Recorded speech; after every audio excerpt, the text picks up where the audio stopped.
यानी समाधि मरण हो जाए तो वैसे अवसर पर, और वर्षा क्षेत्र के बाहर रहे हुए आचार्य उपाध्याय की वैयावृत्त करने के लिए जा सकते हैं। देखिए ये उपाध्याय जी यहाँ बैठे हैं। हमारे यहाँ पे 5 परमिष्ठी माने गए हैं। अरहंत, सिद्ध, आचार्य, उपाध्याय और साधु, ये 5 परमिष्ठी हैं। और इसी में नमोकार मंत्र जो नमो अरिहंताणम, नमो सिद्धाणम, नमो आर्याणम, नमो अध्यायाणम, नमो लोए सब्य साउडम, ये प्राकृत का मंत्र जो है हर बच्चे बच्चे को याद रहता है। ये उपाध्याय शब्द वो है, ये हमारी मतलब जो जैन परंपरा में वो उपाध्याय साधु कहलाते हैं जो आगमों का पठन पाठन स्वयं करते हैं और कराते हैं, ये है। और उपाध्याय को उपाध्याय कहा है। और आपको बतला दें कि ये जो झा शब्द आया है, ये झा शब्द भी उपाध्याय का ही घिसा हुआ रूप है। ये शब्द घिसते घिसते बन जाते हैं ना, उपाध्याय, ओझा शब्द भी उसी से निकला है। ये तो ये तो मैंने बेसिक कह दी ये बात प्रसंगता। तो इस तरह से तो विहार करने के भी ये इन्होंने कारण बतलाए। तो अब ये मैंने ये 2-3 चीजें और मैं एक बता दूं। देखिए एक धर्म योग ध्यान की मुक्ति के उपचार हेतु अनुशासन, साधना, संयम, आत्मोन्नति की राह पर आगे बढ़ने के लिए ये पर्व आते हैं। ये वर्षावास के आत्मा को सात्विक खुराक देने का पर्व है।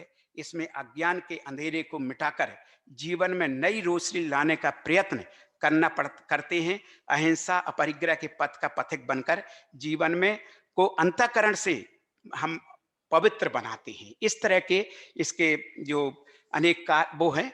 मगर एक नया जो जैन मुनियों ने एक नया बहुत अच्छा उपक्रम किया है कि जैसे मान लीजिए कि कोई बहुत बड़े अच्छे उनमें प्रभावक संत होना चाहिए, तो वो पूरे देश के हजारों हजार श्रावक वहां पे पहुंच जाते। जैसे इस समय पे कहीं कोटा में या कहीं अजमेर में ऐसे कहीं संत हैं, तो वहाँ या जो भी दिल्ली में या तो वो उस समय पे श्रावक संस्कार शिविर करने लगे हैं। यानी करीब 15-20 दिन का श्रावक संस्कार शिविर करते, तो पूरे पूरे देश के जो जो श्रावक हैं, गृहस्थ हैं, वो उनको अपने को संस्कारित करने के लिए उसमें उनको पूरा किस तरह से जीवन जीना, गृहस्थ गृहस्थ का आचार किस तरह का है, वो सब चीजें वो कर उनमें सीखने लगे हैं। तो इस तरह की बहुत सी चीजें हैं। वो मैं वैसे बहुत कुछ तैयारी करके आया था, किंतु समय अभाव के कारण मैं जो कह पाया उसके लिए अब मैं इतना ही पर्याप्त समझता हूँ। आपने हमारी बात को सुना और सभी लोगों ने, मैं आप सभी के प्रति अब कृतज्ञता ज्ञापित करता हुआ विराम लेता हूँ। धन्यवाद सर। दरअसल जो मतलब व्यक्तिगत अनुभव जो मेरा है कि चातुर्मास सबसे पहले हमने जैन धर्म में ही देखा कि उनकी उनके क्या क्या सिद्धांत हैं, कितने प्रकार के आचार विचार नियम हैं, बहुत नज़दीक से देखने का अवसर मिला और आज आपने उसकी चर्चा की। निश्चित ही हमारे लिए ये लाभप्रद होगा, हम इस पर आगे काम करेंगे। मैं अगले वक्ता के रूप में भारत अध्ययन केंद्र में शताब्दी पीठाचार्य और वेद विद्या के मर्मज्ञ विद्वान प्रोफेसर युगल किशोर मिश्र जी को आमंत्रित करता हूं कि आएं और इस विषय पर अपनी बात रखें।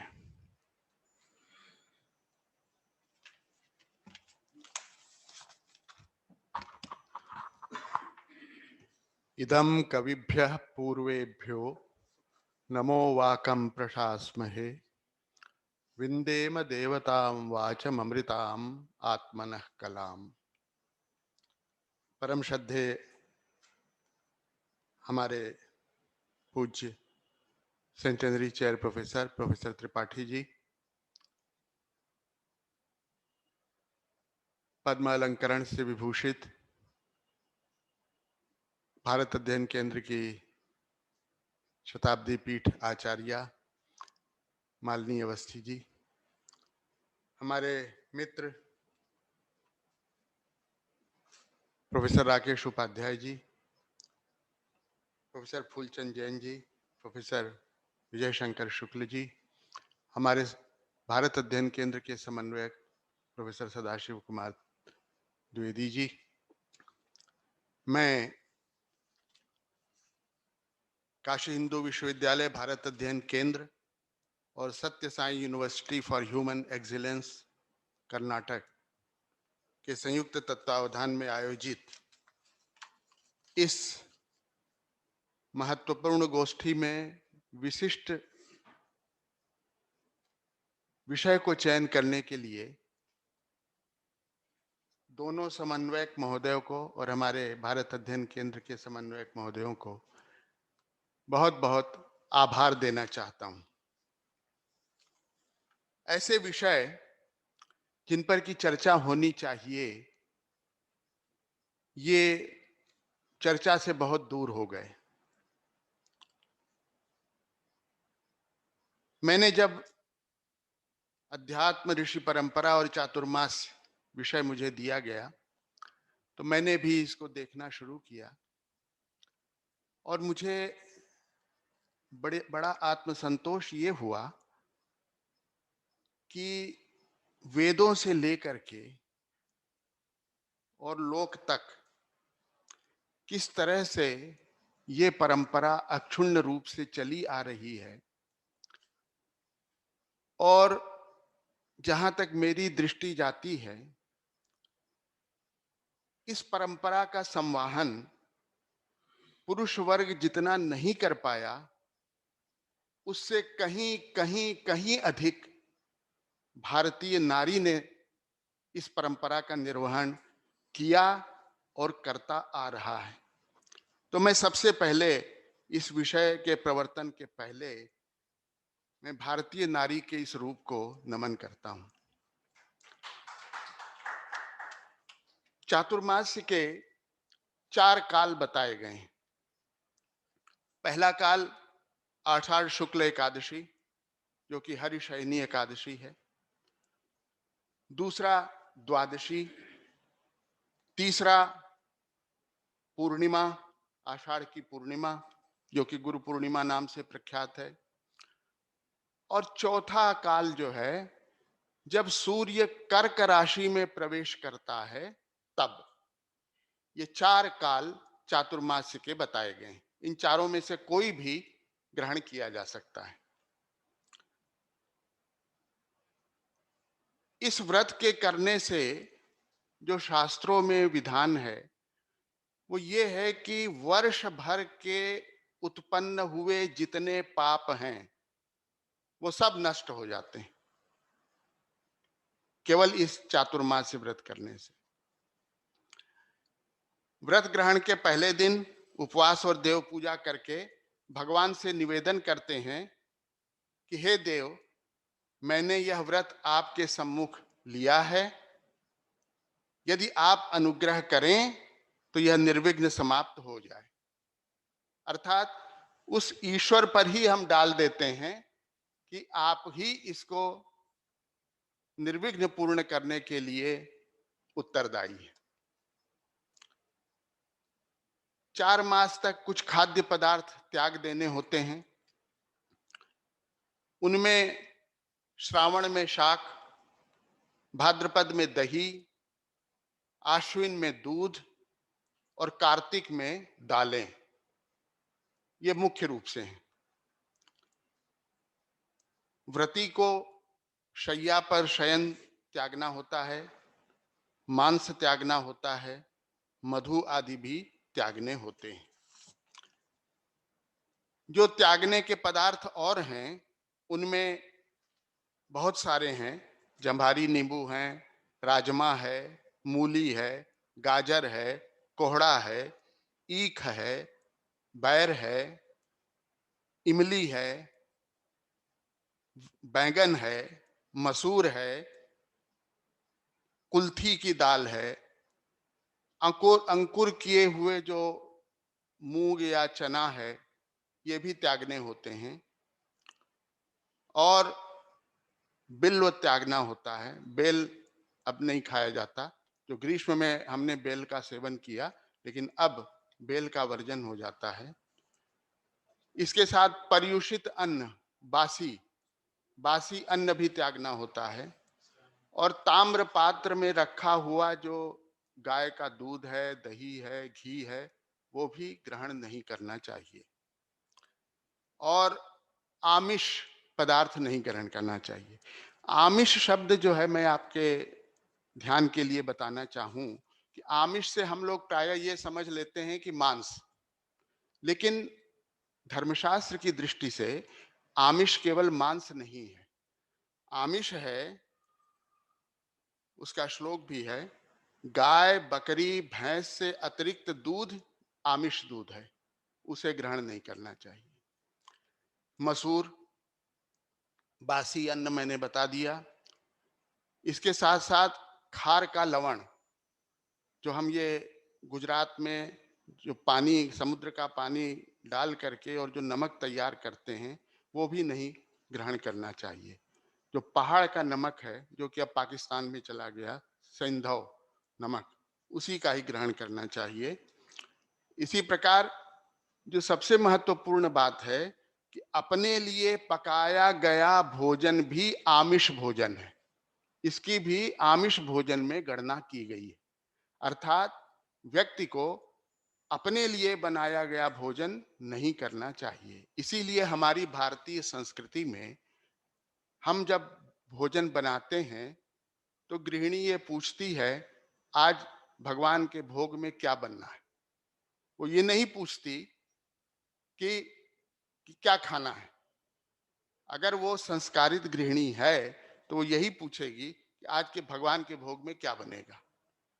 तो हमारी संस्कृति ये है कि हम अपने लिए नहीं, हम जो है वो भगवान के नैवेद्य के लिए भोजन बनाते हैं। उस नैवेद्य का प्रसाद के रूप में हम भी ग्रहण कर लेते हैं।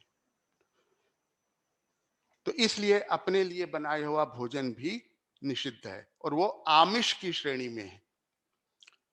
इसके अतिरिक्त जो ग्राह्य वस्तु है वो है धान्य, चावल, जौ, मूंग, तिल, आम, आंवला, कटहल, केला इत्यादि। तो तात्पर्य यह हुआ कि इन द्रव्यों के साथ हमें व्रत के नियम लेने चाहिए। इसके बाद जब व्रत समाप्त होता है हरि प्रबोधिनी एकादशी में, उस समय व्रती जो है वो ब्राह्मण का भोजन कराता है और उसे यथाशक्ति दक्षिणा देता है और भगवान से प्रार्थना करता है कि हे प्रभु, आपको प्रसन्न करने के लिए मेरे द्वारा यह व्रत लिया गया था, इसमें जो भी दोष रह गया हो वह आपकी कृपा से पूर्ण हो जाए। और इसके साथ इस व्रत की समाप्ति हो जाती है। इसमें जो हम द्रव्यों का त्याग करते हैं उसका भी फल अलग अलग बताया गया है। हम गुड़ का त्याग करते हैं तो गुड़ के त्याग करने से मधुर स्वर की प्राप्ति होती है, ऐसा शास्त्रों का निर्देश है। चातुर्मास में अगर हम गुड़ नहीं खाएंगे तो हमारा जो माधुर्य स्वर का है वो बना रहेगा। शाक का जो त्याग करते हैं उससे बुद्धि और संतति की प्राप्ति होती है। तेल का त्याग करते हैं उससे अंग जो है उनका सौष्ठव बना रहता है। दही और दूध का जो त्याग करते हैं उससे गोलोक की यानी विष्णु लोक की प्राप्ति होती है, ये वर्णन किया गया है। और इस व्रत के करने में सबसे बड़ा मुख्य जो उद्देश्य है वो भगवान हरि का स्मरण, विष्णु का स्मरण। इस को करने से व्यक्ति जब अपनी जितनी उसकी नियत आयु है वो पूरी करने के बाद ऐसा कहा जाता है कि वो भगवान विष्णु के लोक को प्राप्त होता है। मैं यहां पर 3 बातें सूत्र रूप में बताना चाहता हूं कि भारतीय संस्कृति के 3 सूत्र हैं। पहला सूत्र तो यह है कि पूरी भारतीय संस्कृति की उपासना तेजस तत्व की उपासना है। आप महिलाओं द्वारा किया जाने वाला डाला छठ का व्रत ले लीजिए।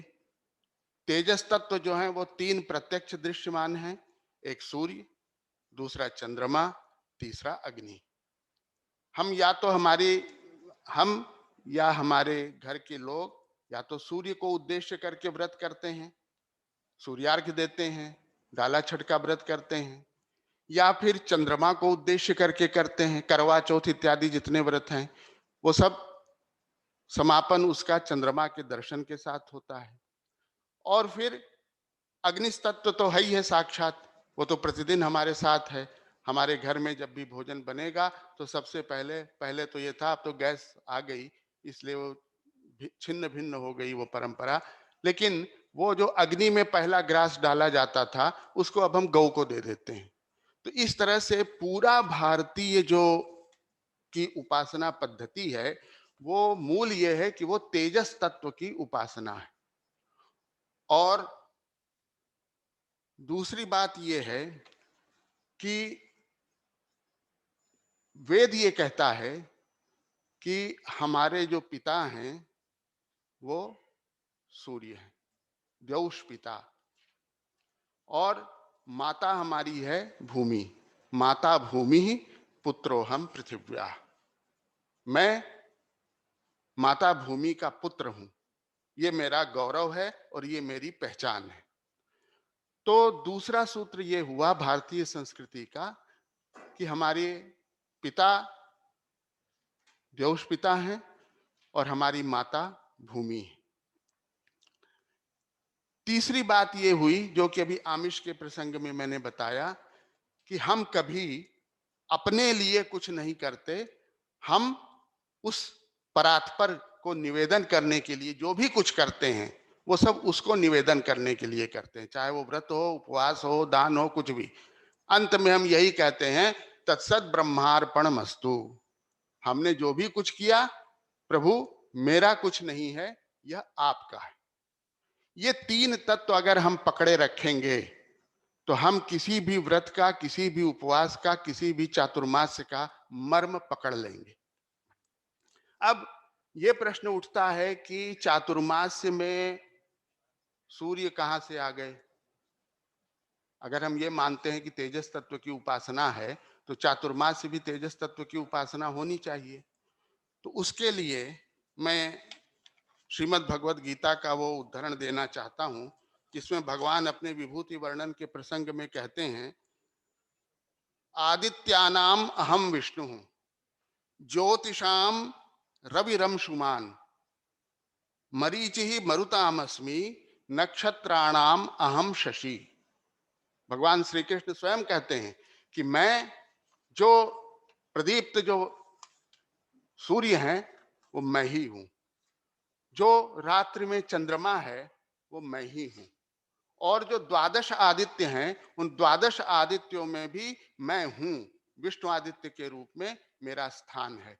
तो तात्पर्य ये हुआ कि चातुर्मास्य का जो व्रत उपवास या नियम है वो भी एक तरह से पारयंतिक रूप से वो आदित्य के रूप में, अर्थात भगवान विष्णु का जो हम उपासन करते हैं वो भी आदित्य के रूप में प्रतिष्ठित हो जाता है।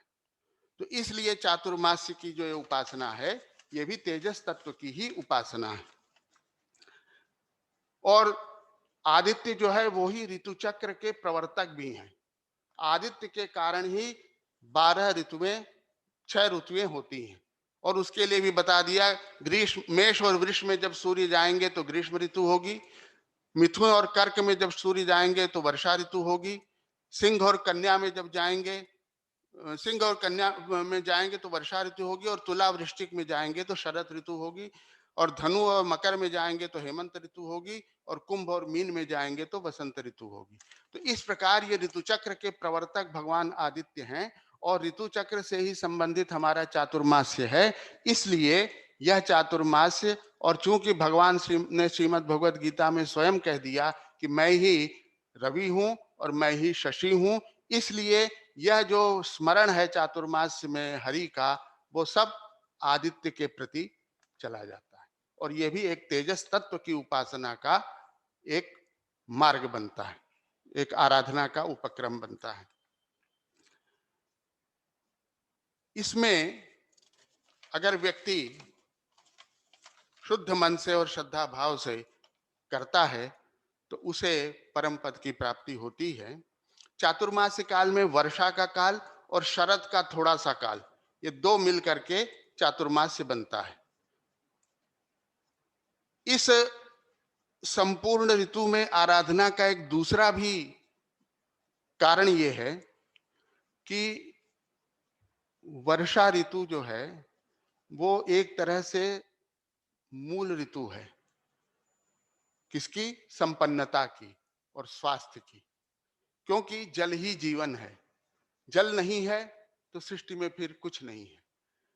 वर्षा ऋतु जो है वो जल की ऋतु है, उसी के द्वारा जल हमें प्राप्त होता है। इसलिए इसमें उपासना जो है वो बहुत जरूरी है। दूसरा है, जल ही जो है वो हमारे फसल की मूलाधार है। अगर जल ही ना हो तो फसल किस तरह से हो? तो इसलिए भी वर्षा ऋतु में उपासना बहुत आवश्यक है। और हमारे स्वास्थ्य का भी मूल जो है वो यही ऋतु है। क्योंकि स्वास्थ्य जो है वो कहा गया है, वैद्यानाम शारदी माता पिता तो कुसुमाकर। चिकित्सकों के लिए शरद ऋतु का प्रारंभ जो है वही माता के समान है। खूब रोगी जो है उनके पास आते हैं। और इसी तरह से जब वसंत ऋतु का प्रारंभ होता है तो वो पिता के समान चिकित्सकों के लिए है, क्योंकि उस समय भी स्वास्थ्य जो है वो बहुत गड़बड़ हो जाता है। तो इस दृष्टि से, स्वास्थ्य की दृष्टि से, समृद्धि की दृष्टि से, अन्न इत्यादि समृद्धि की दृष्टि से और जल की दृष्टि से ये ऋतुएं, ये चौमासा, ये चातुर्मास बहुत महत्वपूर्ण है। और इसलिए यहाँ पर विशेष रूप से उपासना की पद्धति हमारे भारतीय संस्कृति में अपनाई गई है। इस प्रसंग में मैं एक बात ये कहना चाहता हूं, बड़ी रोचक भी है। वेदों में एक आख्यायिका आई है। वेद की ये विशेषता है कि वो कोई भी बड़ी बात को कहानी के माध्यम से इसलिए कहते हैं कि ताकि वो आत्मसात कर ली जाए। वो आख्यायिका ये है जो कि इष्टि के प्रसंग में, यज्ञ के प्रसंग में है। जब देवताओं ने सृष्टि के साथ, जैसा कि आपने कहा था, सह यज्ञ प्रजा सृष्टवा, प्रजाओं का जब सर्जन हुआ तो उसके साथ यज्ञ का भी सर्जन हुआ। तो जब प्रथम बार देवता लोग यज्ञ करने लगे तो उन्होंने बाकी सब तो उपक्रम कर लिया। ऋतुओं ने देखा कि इस यज्ञ में हमको इन्होंने आमंत्रित नहीं किया, हमारा कोई भाग भी इन्होंने इसमें नहीं रखा। तो वो सारी ऋतुएं, 6 ऋतुएं मिल करके देवताओं के पास आई कि देवगण, आप इतना बड़ा यज्ञ कर रहे हैं और सृष्टि का ये पहला यज्ञ कर रहे हैं, तो हमें भी तो साथ में ले लीजिए। देवताओं ने उनके बात पर ध्यान नहीं दिया। हाँ हाँ ठीक है, ठीक है, ठीक करके उनको नकार दिया एक तरह से। ऋतुओं को बड़ा कष्ट हुआ कि देवताओं ने हमारी बात नहीं सुनी, हमें स्थान नहीं दिया। वो नाराज होकर के असुरों के पास चली गई। जब आसुरी संपत के पास चली गई, असुरों ने कहा, हाँ आइए आइए आइए, आप हमारे यहाँ, हम आपको बड़े सम्मान सहित रखते हैं। अब ऋतुएं असुरों के साथ हो गई। ऋतुओं के साथ होने से क्या हुआ कि असुरगण जब कृषि करने लगे, चूंकि ऋतुएं उनके साथ थी, कृषि को जब जिस समय जितनी जैसी वर्षा चाहिए थी वैसी वर्षा होने लगी। फसल को पकने के लिए जैसी उष्णता चाहिए थी वैसी उष्णता होने लगी। और ऐसा हो गया कि वो एक तरह से फसल बोते थे और फसल जो है वो लहलहा के खड़ी हो जाती थी और उसके बाद फसल काटने का अवसर आ जाता था। और इतनी फसल होने लगी, इतनी समृद्धि असुरों के पास हो गई कि वो तो बल्ले बल्ले, उनकी तो बहुत आनंद हो गया। देवताओं ने सोचा कि अरे, यज्ञ तो हम कर रहे हैं और आनंद जो है वो असुर लोग ले रहे हैं, ये क्या हमसे चूक हुई। तब उनको लगा, अरे वो जो ऋतुएं हमारे पास आई थी कि हमें भी आप अपने यज्ञ में साथ ले लीजिए, हम आपका उपकार ही करेंगे, और हमने उनको नहीं माना, हटा दिया। ये भूल समझ में आ गई देवताओं को। उन्होंने फिर अग्नि को दूत बना करके भेजा और कहा कि देखिए, आप ऋतुओं को किसी भी तरह मना करके और उनसे ये वादा करके कि आइए आप हमारे यज्ञ में हमारे साथ होइए, हम आपको यज्ञ में सम्मिलित करेंगे और यज्ञ में भाग भी देंगे। तब अग्नि ने जाके उनकी मनुहार की। उन्होंने उनको समझाया, उनको अपने साथ में लेके आए और देवताओं ने बड़े सम्मान पूर्वक उनको अपने साथ रखा, यज्ञ में भाग दिया। तब से ऋतुएं जो हैं वो देवताओं के साथ हो गईं और इसीलिए यज्ञ और ऋतुओं का संबंध भी है। यज्ञात भवति पर्जन्यः, पर्जन्यात अन्न संभवः। ये जो श्लोक है ये तभी से प्रचलित है कि जब यज्ञ में ऋतुओं का जब सहयोग हो गया तो उसी से फिर पर्जन्य जितना हम चाहते हैं, जैसा चाहते हैं वैसा पर्जन्य होने लगा और पर्जन्य से जो है वो वृष्टि होने लगी, वृष्टि से अन्न होने लगे, अन्न से जो है वो समृद्धि होने लगी, अन्न की समृद्धि से मनुष्यों में वीर्य आ गया और वीर्य आने से मनुष्यों की संतति और वो सब आगे बढ़ने लगी।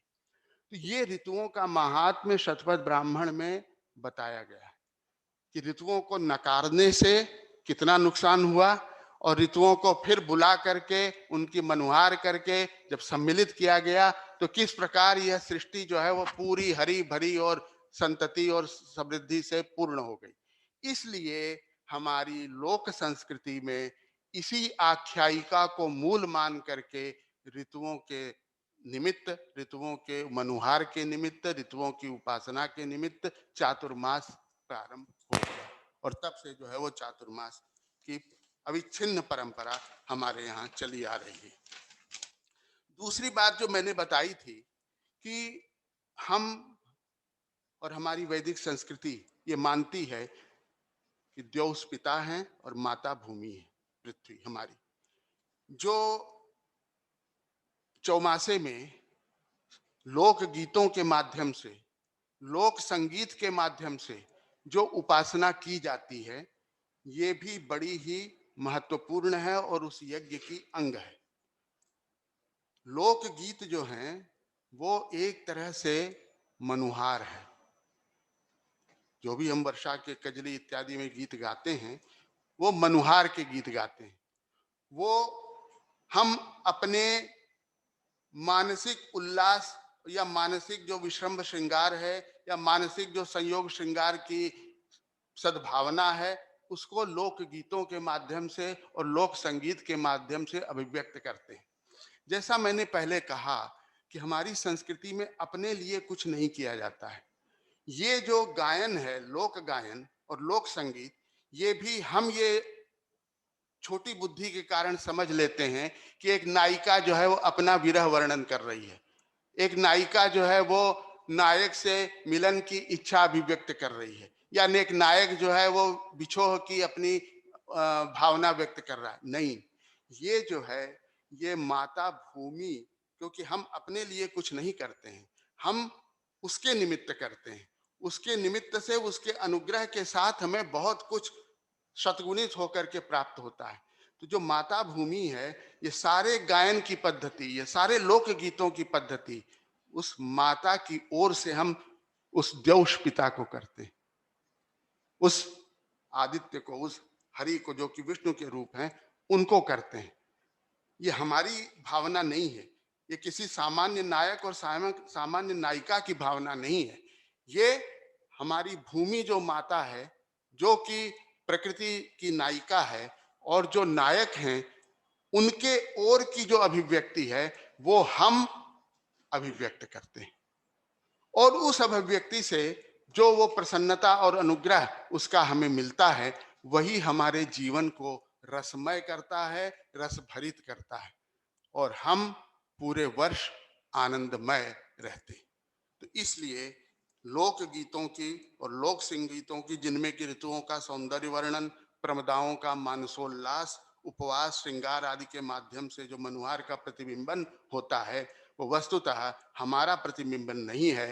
वो नायिका जो पृथ्वी है, भूदेवी है, उसकी मनुहार है, उसके सौंदर्य का चित्रण है, उसका जो है वो मानसोल्लास का चित्रण है और वह मानसोल्लास हमें भी रस भरित कर देता है और हम भी पूरे वर्ष भर आनंदमय रहते हैं। एक और बात कह के मैं अपना समाप्त करता हूं कि इस चातुर्मास के प्रसंग में महिलाओं के द्वारा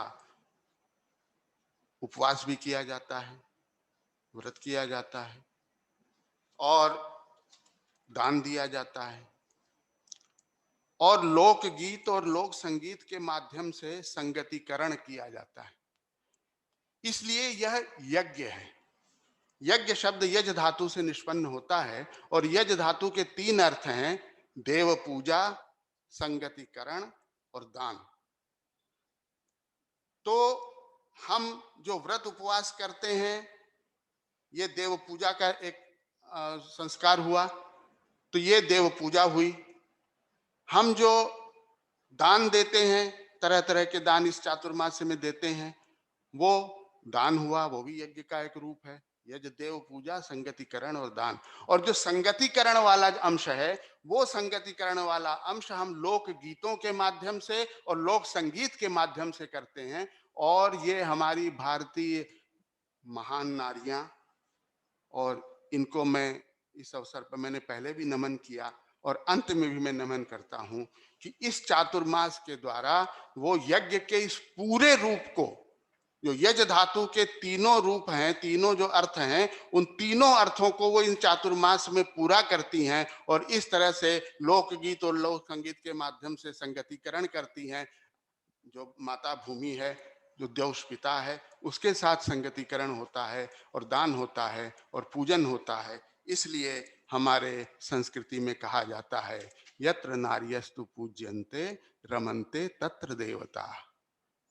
इसलिए मैं इन्हीं के शब्दों के साथ मैं अपना विराम करता हूं और मैं मालिनी जी को विशेष रूप से नमन करता हूं और धन्यवाद देता हूं कि उन्होंने ऐसा सुंदर, जिसमें कि पूरी भारतीय संस्कृति और भारतीय संस्कृति की केंद्र में जो नारी है वो और उसका जो वैभव है वो प्रकट होता है, ऐसे विषय के लिए बहुत बहुत धन्यवाद।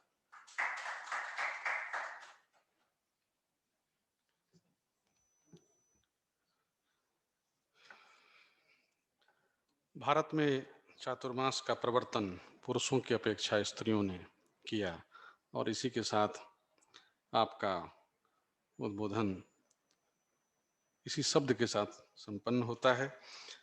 भारतीय संस्कृति की उपासना तेजस तत्व की उपासना है।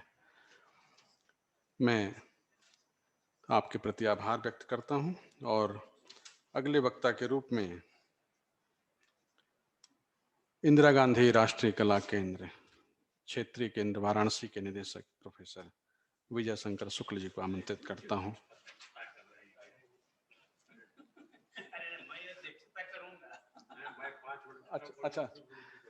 अच्छा, थोड़ा सा परिवर्तन, मैं प्रोफेसर राकेश कुमार उपाध्याय सर को आमंत्रित करता हूं कि आए और कम समय में अपनी बात उतने ही जोश के साथ रखें। धन्यवाद, बहुत बहुत धन्यवाद डॉक्टर अमित पांडे जी। आपने पहले ही बता दिया है कि समय सीमा है और समय बहुत ज़्यादा हो गया है। मैं बहुत संक्षेप में ही इस विषय को आगे बढ़ाऊंगा, जिस विषय को पूज्य आचार्य प्रोफेसर युगल किशोर मिश्र जी ने, आचार्य फूलचंद जी जैन ने,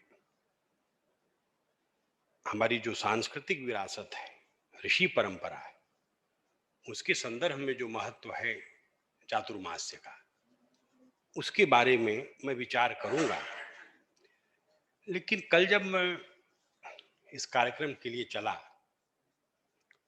तो मुझे जो अमेरिका से, यूरोप से भी छपती है द इकोनॉमिस्ट मैगजीन मिल गई। उसका कवर पेज मेरे मोबाइल में, घर पर भी रखा है, क्योंकि उसका जो विषय है बड़ा महत्वपूर्ण था। वो कवर पेज है, no safe place the 3 degree centigrade future. ये 24 जुलाई का है, यानी भी 3 दिन पहले ही विश्व पटल पर सुविख्यात मैगजीन है। अब ये जो चित्र बनाया है बड़ा अद्भुत है। ये क्या कह रहा है कि क्या बचने वाला है, तो ये चित्र बता रहा है।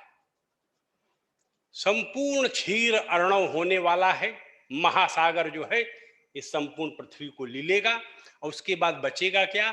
तैरता हुआ टेलीविजन और आपके सोफे पर बैठे हुए पेंगुइन। यही बचने वाला है।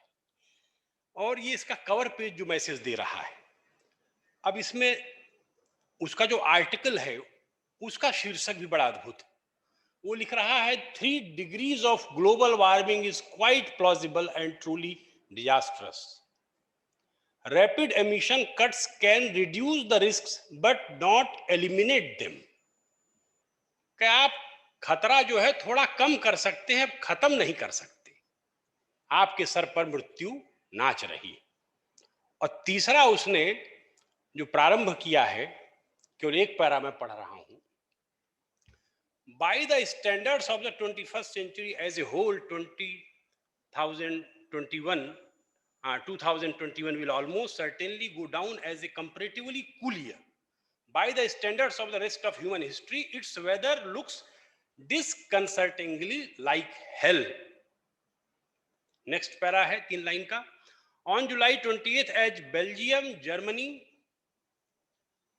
the Netherlands and Switzerland were still coming to terms with the fact that a stationary system of storms had turned entire towns into rivers and shredded the surrounding countryside, hundreds of thousands of people in Chinese province of Henan were evacuated in the face of floods of their own. The city of Zhengzhou saw a year's worth of rain in 3 days. वो कह रहा है संपूर्ण विश्व में एक आप्लावन की स्थिति आ गई है। वो अनएक्सपेक्टेड है। पहले से ग्लोबल वार्मिंग के जो खतरे थे वो सामने दिख रहे। अब प्रश्न ये हो रहा है कि हो क्यों रहा है, इसका आध्यात्मिक रहस्य क्या है? क्या हम महालय की ओर बढ़ रहे हैं? ये जो चारों मास चतुर्मास के हैं, मैं उन पक्षों में नहीं जाता जो गुरु जी ने स्पर्श किए हैं, मैं नए बिंदु की ओर देख रहा हूं। प्रोफेसर सदाशिव जी बैठे थे तो मैंने वह श्लोक याद करने की कोशिश की, मुझे बाद में याद आ गया, जो प्रातः स्मरण करते समय हम लोग उठते ही करते हैं। कराग्रे वसते लक्ष्मी, कर मध्य तू सरस्वती, कर मूले तू गोविंदम, प्रभाते कर दर्शनम। और इसके बाद जो है वह ज्यादा महत्वपूर्ण है। समुद्र वसने देवी पर्वत स्तन मंडले और विष्णु पत्नी नमस्तुभ्यम पाद स्पर्शम क्षमस्व में। चातुर्मास का सूत्र मुझे इसमें मिल रहा है। विष्णु पत्नी नमस्तुभ्यम, भगवान विष्णु शयन करने जा रहे हैं, अकेले नहीं जा रहे। देव शयनी एकादशी को नारायण शयन करने जा रहे हैं। नारायण कौन है? नारायण वही हैं जो जल में निवास करते हैं, सागर जिनका आवास है। ये संपूर्ण पृथ्वी ही सागर बनना चाहती है, अपने नारायण से मिलना चाहती है, अपने प्रियतम के आगोश में जा करके अपने पुत्रों के कुकर्मों और सुकर्मों का लेखा जोखा बताना चाहती है। नारायण परमात्मा ही उसको हील करते हैं, उस पृथ्वी का दुख भी सुनते हैं। और इस दुख में अगर पृथ्वी लगातार रोती रही तो नारायण भी लगातार उसके साथ ही रहने वाले हैं, वो भी रोने वाले हैं। एक तरह से प्रकृति का जो अश्रुपात है, यह एक भयानक रूप लेकर संपूर्ण विश्व को एक खतरे का आभास करा रहा है। ग्लोबल वार्मिंग के रूप में संपूर्ण विश्व की अर्थव्यवस्थाएं जिसकी बाढ़ में बहने जा रही हैं, कोई रोक नहीं सकता। उसको लेकर के हमारी परंपरा ने हमको बताया था कि यह समय क्या है, हमको क्या करना है, हम कौन हैं, हम किस लिए इस भूमि पर हैं। ये बीज भी है पृथ्वी का। पृथ्वी के अंदर जो बीज वपन होता है परमात्मा के द्वारा, वह आषाढ़ महीना यह बीज वपन है। और इस बीज का जो सृजन है वह चैत्र नवरात्रि में होता है, 9 महीने बाद।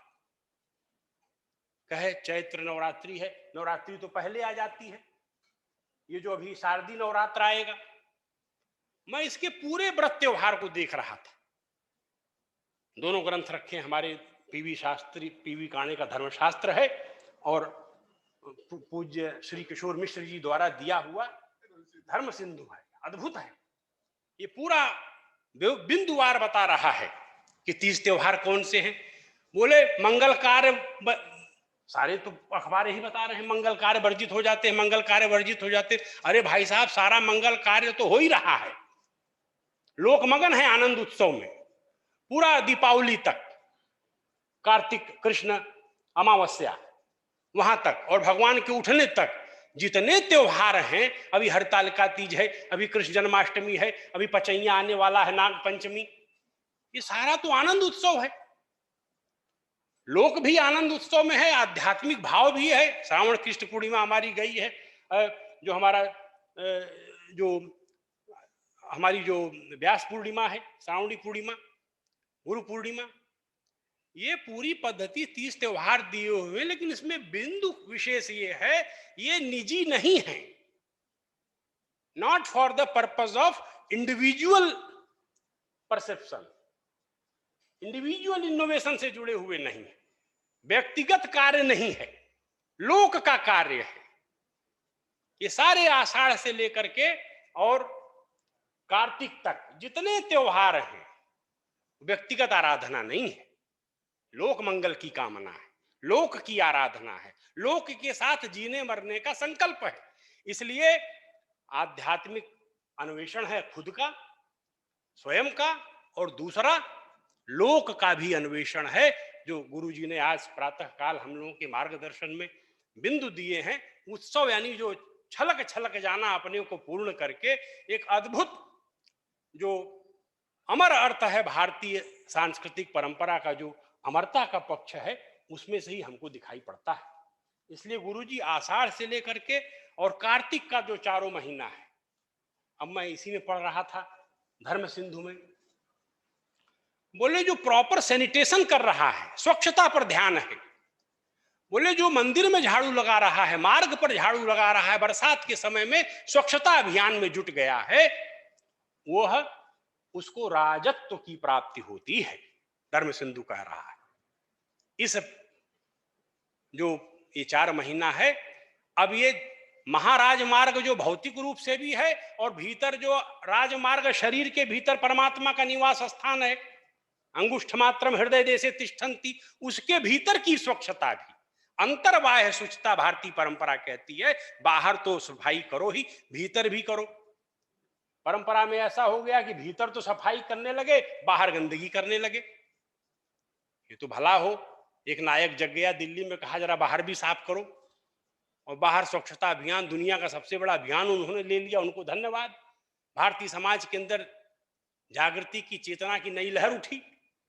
लेकिन वस्तुतः यह 4 महीना जो है, ये बल की उपासना है, अपनी आध्यात्मिक साधना है, भीतर बाहर की स्वच्छता है, और संपूर्ण समाज को, संपूर्ण लोक को साथ लेकर के, और ये जो गहन अंधेरे आ जाते हैं जीवन के अंदर, उन अंधेरों में भी न डरते हुए, वह जो इन्हीं महीनों में वह जो आकाश दीप हम जलाते हैं गंगा के किनारे, वह त्योहार आता है। इन्हीं महीनों में सारा हमारा घाट जगमगाता है, इन्हीं महीनों में हमारा घर, दिया, आंगन, खेत बाड़ी चौबारी सब जगमगाते हैं। और इसमें जो गुरुजी मुझे बड़ी स्पष्ट चीज दिखाई पड़ रही है, भारतीय परंपरा जो चैत्र शुक्ल पक्ष से यह सृष्टि के सृजन का विधान करती है, उसकी जो बुनियाद है वह आषाढ़ में ही पड़ती है। क्यों? जब नारायण लक्ष्मी के साथ शयन करने जाते हैं तभी बुनियाद पड़ती है।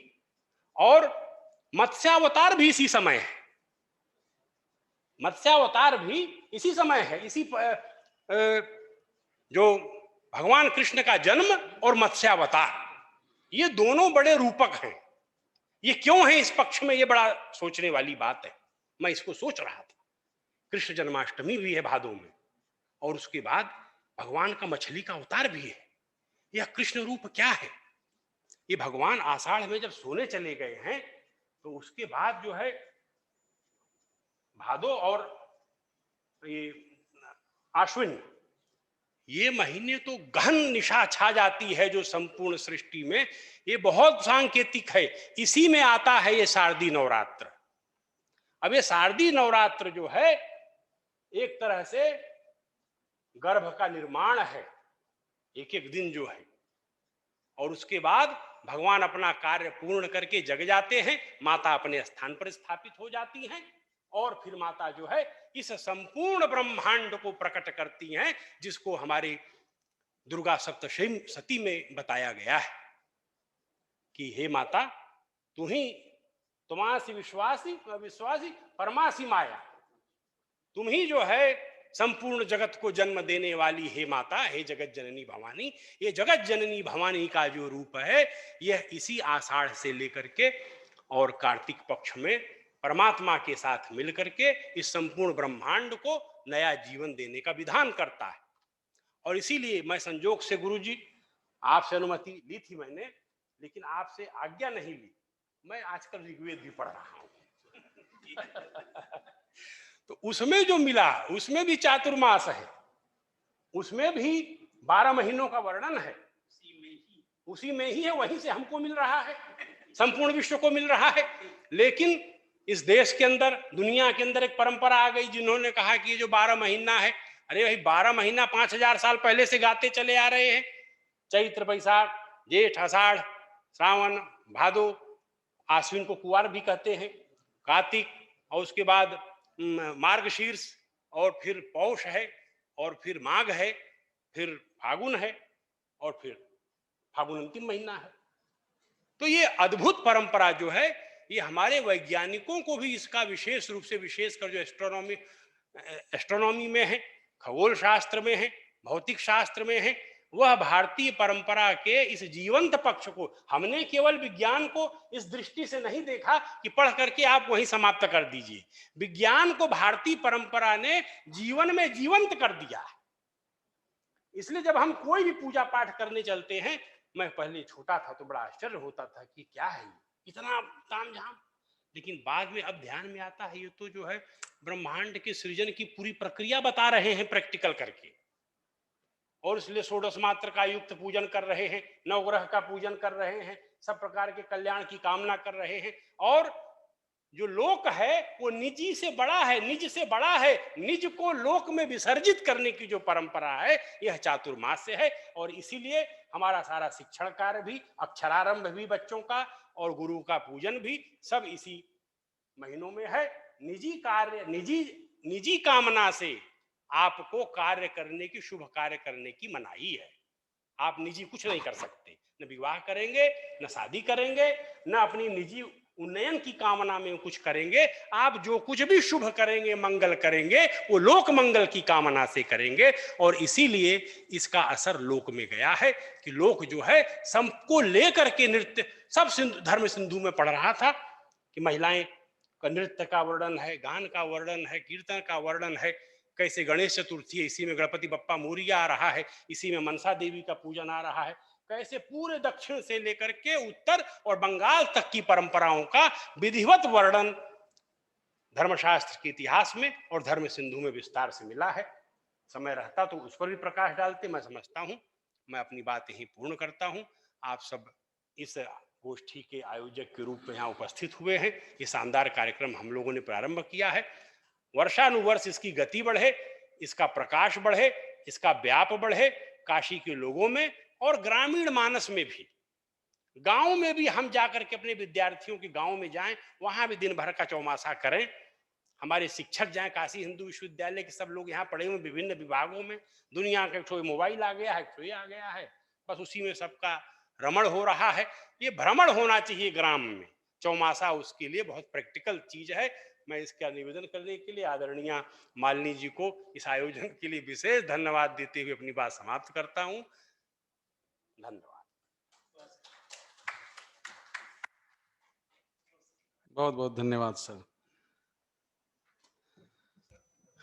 लोक मंगल की कामना का उत्सव है चातुर्मास। मैं अब इस सत्र के अंत में अध्यक्षोद्बोधन हेतु आचार्य प्रोफेसर विजय शंकर शुक्ल जी को आमंत्रित करता हूं कि आएं और अपना अध्यक्षीय उद्बोधन प्रदान करें।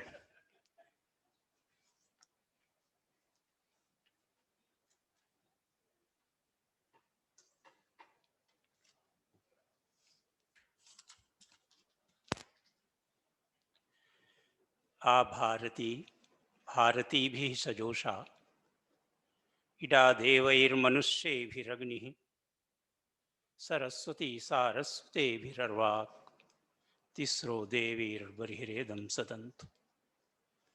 चैतन्यं शाश्वतं शान्तं व्योमातीतं निरञ्जनं बिन्दुनादकलातीतस्तस्मै श्रीगुरुवे नमः। परम पूज्य गुरुवर्य,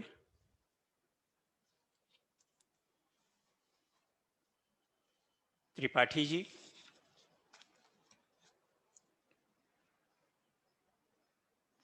लोक के अधिनायक के रूप में विराजमान परम श्रद्धेय द्विवेदी जी,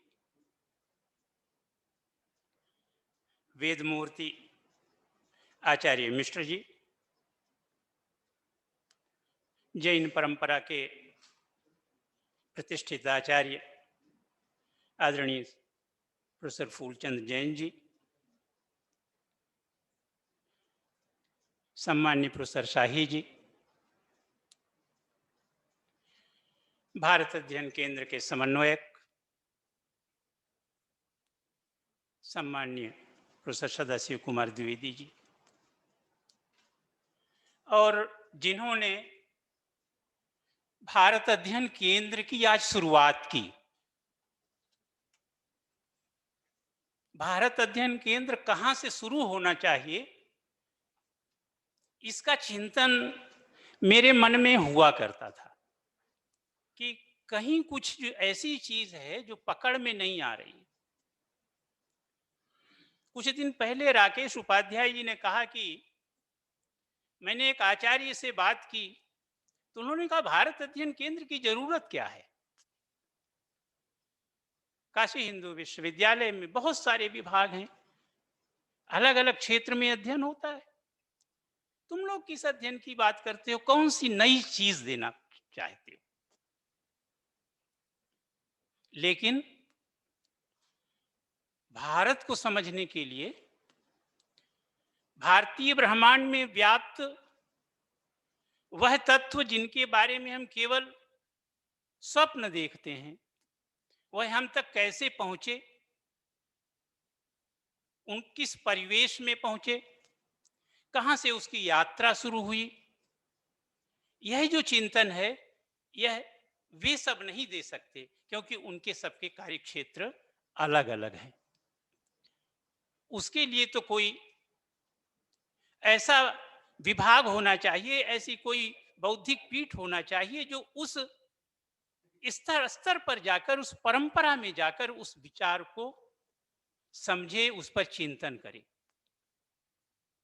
और उस चिंतन का यह प्रथम बिंदु जो उपस्थापित हो रहा है चौमासा के रूप में, ये चौमासा ही है जहां से भारतीय अस्तित्व जो है प्रतिष्ठित हुआ। और निश्चित रूप से इसका श्रेय माननीय भारत अध्ययन केंद्र के शताब्दी पीठाचार्य माननीय अवस्थी जी को है। उसके लिए वे विशेष सम्मान की, आदर की पात्र हैं। अब यह परंपरा चली कैसे, मैं संक्षेप में रखूंगा, क्योंकि मुझे मेरे गुरुकल्प आचार्य मिश्र जी ने मेरा बहुत ही जो मैं कहना चाहता था, जिसके लिए मैं भी सोच कर आया था, वह बात पूरी हो गई। बहुत सारे पक्ष जो है वो हमारे राकेश उपाध्याय जी ने भी उपस्थापित किए, लेकिन मैं थोड़ी सी मूल बात की प्रवर्तित कैसे हुआ। तो दो पक्ष हैं, लोक पक्ष पर चर्चा तो होगी ही, लेकिन ये लोक पक्ष शास्त्र पक्ष से अनुप्राणित कैसे हुआ। क्योंकि जो चौमासा की पूरी कल्पना है, कल्पना शब्द हम अगर हटा दें तो ये कहें कि जो वास्तविकता है, जो इसका फैलाव है, वह फैलाव जो है वो काल की अवधारणा से है। जब तक काल की अवधारणा नहीं थी, स्पष्ट नहीं थी, तब तक इस तरह के प्रयोग जो है सामने नहीं आ रहे थे। और यह अवधारणा जो है वह ब्रह्मांडीय स्तर पर जो है वह अगर कहा जाए तो कहीं न कहीं जो है हमें जो प्रमाण मिलते हैं वो त्रेता युग से मिलते हैं। उसके पहले किसी भी प्रकार के समय की अवधारणा का यह रूप हमारे सामने नहीं था। तो जब भी हम चर्चा करते हैं तो हमारे सामने काल की अवधारणा आ जाती है, क्योंकि जहां काल की अवधारणा उपस्थापित होती है उसके साथ तप की अवधारणा आ जाती है। और संपूर्ण वेद में मेरे लिए वेद अलग नहीं है, ज्ञान का कोई बहुवचन मेरी दृष्टि में नहीं है। तो मैं वेद को समग्रता की दृष्टि से देखता हूं, पुरुष के रूप में देखता हूं, आत्मन के रूप में देखता हूं, ब्रह्म के रूप में देखता हूं। तो हमारी ऋषि परंपरा में अथर्ववेद 19वें कांड में केवल जो है 2 सूक्तों में काल की चर्चा आई है। और उस काल की चर्चा में सीधे कहा गया कि काले तपः काले ज्येष्ठम काले ब्रह्म समाहितम कालो हा सर्वस्वेश्वरो यह पितासीत प्रजापते। तो काल से ही तप जो है वो प्रतिष्ठित होता है, और काल में ही जो सर्वश्रेष्ठ है, ज्येष्ठ है, वो रहता है। काल में ही ब्रह्मन अर्थात ज्ञान समाहित होता है, और काल जो है वही सर्वश्रेष्ठ है। और वह जो है वस्तुतः जो है वह यो अस्याध्यक्ष परमे व्योमन, जो परम आकाश में जिसे हम प्रजापति कहते हैं, उस प्रजापति का भी अगर कोई कारक है तो वह काल ही है। काल के द्वारा ही यज्ञ की प्रस्तुति हुई। और यज्ञ की प्रस्तुति क्यों हुई? देवों के लिए हुई, क्योंकि काल के द्वारा ही हम परिगणन करते हैं कि कौन मनुष्य है, कौन गंधर्व है, कौन अप्सरा है, कौन यक्ष है। अगर हम जब ये सब बातों की ओर जाएं तब चौमासा की जो व्यापक अवधारणा जिसके बारे में व्यापक चर्चा हो रही तब समझ में आता है। हमारे जो सब सुख हैं, सब आनंद है, उस आनंद का एक दिन जो है वो गंधर्वों का आनंद होता है। ये गंधर्व का आनंद हमें कौन बताता है? हमें काल की अवधारणा से होती है। जो गंधर्वों के सव हैं वह जो है यक्षगणों का एक होता है। हो सकता है मैं थोड़ा सा उल्टा भी बोल रहा हूं। और जो उनके सव हैं वह देवताओं का एक आनंद होता है, और जो सब आनंद देवताओं का है वह एक आनंद जो है उसका एक अंश जो है वो इंद्र का होता है। इसीलिए जो इंद्र हैं वह देवताओं के अधिपति हैं, देवताओं के राजा हैं, क्योंकि उनका जो आनंद है उनमें जो रस की व्याप्ति है वह, अब कल्पना करिए कि हम मनुष्यों के द्वारा किस रूप में है। तो अब ये जो काल की जब जो अवधारणा आई, इस काल की अवधारणा में 5 प्रमुख देवता हैं वह सृष्टि कर्तृत्व के कारक बने। वह कारक वह कौन कौन से बने? उसमें 2 ही तत्व हैं। आपने एक की चर्चा की, अग्नि की या आदित्य की या सवित्र की आपने चर्चा की, जिस रूप में ले।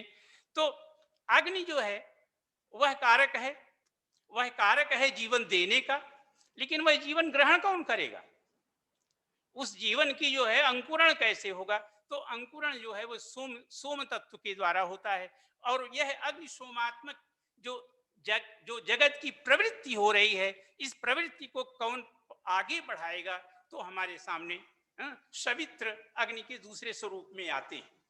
और इसमें एक तत्व और मिल जाता है, पूषण, सरस्वती, जो हमारी वाक की अधिष्ठात्री है, जो वाणी प्रदान करती हैं, और जो पूषण है वो अभिवृद्धि करते हैं। अब ये जो 5 देवता हो गए, और इन पांच के साथ साथ जो हैं वह मरुदगण आए, विश्व देव आए, और द्यावा पृथ्वी हुई, जिसकी आपने पिता और आकाश के रूप में की।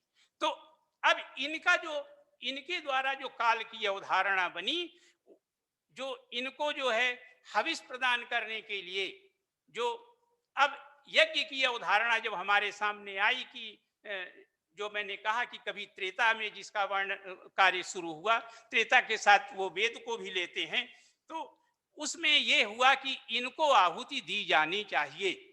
तो ये जो प्रथम वर्ग बना, यह जो है काल का जो है वह प्रथम विभाजन हुआ, और जिसको हम वैश्वदेव पर्वन के नाम से समाहित करते हैं। अब ये जो पूरी की पूरी जो यज्ञ प्रक्रिया में आई, तो दो प्रकार के यज्ञ हैं। चातुर्मास्य का विकास कैसे होता है? एक तो यज्ञ वह है जिसका वेद निर्धारण करता है, जिसका वर्णन जो है वेद करें और वेद के व्याख्यान ग्रंथ ब्राह्मण करें, और उसका जो विकास, उसका जो व्यापक दृष्टिकोण जो हमें श्रौत सूत्रों के माध्यम से मिलता है, वह श्रौत यज्ञ है।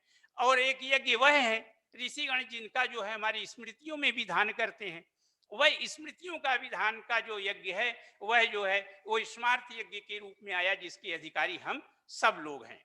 तो अब ये जो श्रौत कर्म है, इस श्रौत कर्म से पहली बार हमारे सामने वह चार जो है पर्व के रूप में, संधि के रूप में संवत्सर का विभाजन क्रम उपस्थापित हुआ। यह उपस्थापित कब हुआ? ये जो हमारे यज्ञ की जो यज्ञ संस्थाएं थी, जिनको हम हविर यज्ञ के रूप में, सोमयाग के रूप में, तथा जिनको पाक यज्ञ के रूप में विभाजित करते हैं, तो उसमें जो पहले जब हम यज्ञ के अधिकारी बनते हैं, क्योंकि पहले अधिकारी कब बनते हैं? जब हम अग्न्याधान और अग्निहोत्र करते हैं। अग्निहोत्र करके जब हम पूर्णिमा और अमावस्या को दर्श पूर्णमास इष्टि करते हैं, और जब दाक्षायण यज्ञ करते हैं, आग्रायणेष्टि करते हैं, इत्यादि करते हैं, तब हम संवत्सर यज्ञ के अधिकारी होते हैं। वह संवत्सर यज्ञ क्या है? उसी को विभाजन क्रम में हम चातुर्मास्य यज्ञ कहते हैं। उस चातुर्मास्य के प्रथम विभाग में, अर्थात पहले 4 महीने में चैत्र, वैशाख, ज्येष्ठ और आषाढ़। अब आषाढ़ आते आते उसमें हमारे पास, क्योंकि व्यापक जो है स्थान मिल गया, क्योंकि कहत एकादशी को भी कर सकते हैं प्रारंभ, द्वादशी को भी कर सकते हैं और पूर्णिमा को कर सकते हैं। लेकिन ये सारी की सारी जो पूरी की संस्था है, ये संस्था पूरी की पूरी वह पूर्णता के साथ है। इसका प्रारंभ जो है वह पूर्णमासी के दिन होता है। अब इस दिन जो है, इसमें सृष्टि का विकास क्रम होता है। सृष्टि तैयार हो जाती है उत्सव मनाने के लिए, क्योंकि उस समय सृष्टि जो है अग्नि और सोम के सानिध्य से सृष्टि पूरी तरह से उसका अंकुरण हो गया है। उस अंकुरण को कौन आगे बढ़ाता है? तो वरुण आगे बढ़ाते हैं, आदित्य आगे बढ़ाते हैं। तो वह एक इन 4 महीनों में जो दूसरा यज्ञ हमारे सामने आया, उसको हम वरुण प्रकाश इष्टि के नाम से, ये सारी की सारी जो चातुर्मास्य का जो हमारा स्वरूप है, चौमासा का जो स्वरूप है, हमारी कल्पनाओं का स्वरूप है, हमारे आनंद का स्वरूप है। हम क्या क्या सोचते हैं, क्या क्या प्राप्त करने की हमारी अभिलाषा है, किसी भी रूप में, अन्न के रूप में, ऐश्वर्य के रूप में, आनंद के रूप में, वह अगर कोई प्रदाता है, तो वह जो है ये चातुर्मास्य प्रक्रिया है, या जिसे हम चौमासा के नाम से करते हैं। तो प्रथम में हम विश्व देवों को अपना भाग देते हैं, फिर वरुण प्रकाश में आदित्य मरुद्गणों को देते हैं। उसके बाद हम साथ साथ शाकमेध ही एक पर्व बनाता है, एक पर्व होता है, और एक जो है सुनह सीरिये नाम से, इसके 4 विभाग जो हैं ये वैदिक परंपरा में हुए हैं।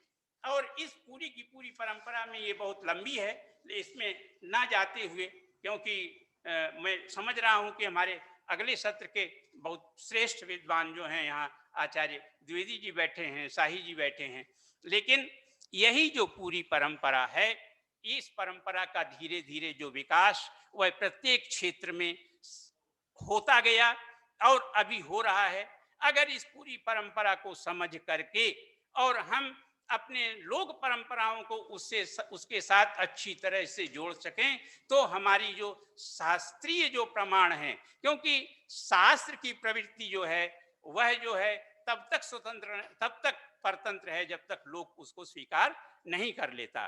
तो यह जो पूरी परंपरा है, इस परंपरा को एक तरह से ये भारत अध्ययन केंद्र का की एक परियोजना का आज प्रारंभ है। इसके एक एक बिंदु के साथ जो है इसको आगे बढ़ाएंगे, तो हमारे पास लगभग जो संपूर्ण जो 24 यज्ञों की परंपरा है, सब में 7 21 और सब मिलाकर के वो और बड़ संस्थाएं बढ़ती चली जाती हैं, उन सब के साथ जो है वह लोक परंपरा जुड़ती चली जाएगी और उसके साथ साथ व्यापक परिवेश हमारे सामने आएगा।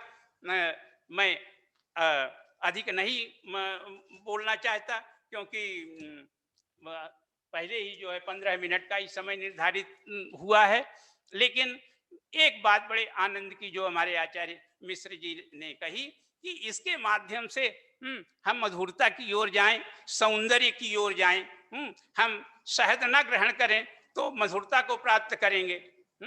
हम अगर तैल तैल पदार्थों का सेवन ना करें तो हमारे ओष्ठों में जो है वो सौंदर्य आएगा कि वाणी अपने आप छलकती हुई दिखाई पड़ेगी। जो है हम अगर तमाम पत्तियों वाले पदार्थों को छोड़ें तो हमारा राष्ट्र, हमारा जो है वो धन धान्य गौओं से संपूर्ण होगा।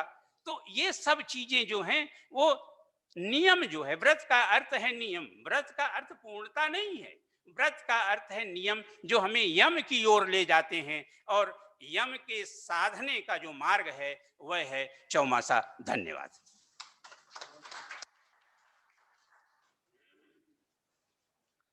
बहुत सुंदर। यम को साधने का जो नियम है वही चौमासा है। भारतीय अस्तित्व की स्थापना ही चातुर्मास है। यह आपकी स्थापना रही। यहीं पर हमारा ये सत्र अध्यात्म ऋषि परंपरा और चातुर्मास संपन्न होता है। मैं सभी विद्वान आचार्यों के प्रति